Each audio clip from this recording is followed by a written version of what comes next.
বৃহস্পতিবার বিকেল 4টে নাগাদ আলিপুর আবহাওয়া দপ্তর থেকে আবহাওয়ার আপডেট দেওয়া হয়।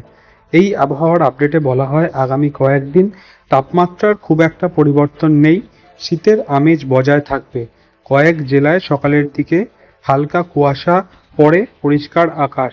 আজ বিকেলের দিকে আংশিক মেঘলা আকাশ হলেও রাতের দিকে পরিষ্কার আকাশ হয়ে যাবে। সকালের দিকে হালকা কুয়াশা ধোঁয়াশা হতে পারে।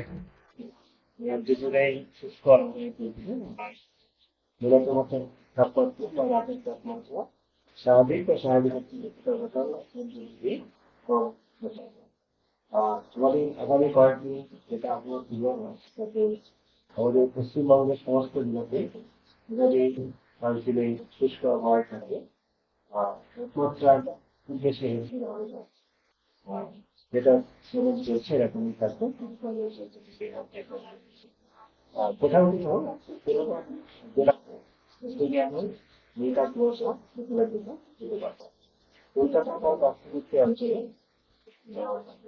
মূলত দুপুরের দিকে মেঘলা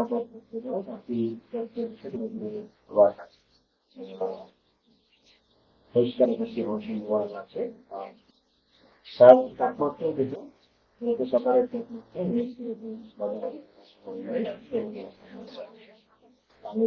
পরবর্তী তাপমাত্রা আকাশে আগামী কয়েকদিনে তাপমাত্রা পূর্ববর্তী এখন হবে। তবে 23 তারিখ পর্যন্ত নিম্নচাপের পরিবর্তন হবে আর 25 তারিখ পর্যন্ত তারিখের মধ্যে নিম্নচাপ তৈরি হওয়ার সম্ভাবনা রয়েছে। তারপরে আর দুদিনের মধ্যে নিম্নচাপে হিসেবে পরিণত হওয়ার সম্ভাবনা। তারপরে আবার শক্তিশালী বা হবে কিনা বা যদি সে আমাদের শ্রীলঙ্কার দিকে যাবে সেটা ক্রমাগত হওয়ার পর্যায়ে আমাদের তবে আমাদের আন্দোলন সবার খাবার মৎস্যজীবীদের জন্য বা সমুদ্রগুলোতেই আমরা সমস্যা যে সমুদ্র যে অ্যাক্টিভিটি সেগুলো বন্ধ করার জন্য 22 থেকে 25 আমাদের দেওয়া হয়েছে।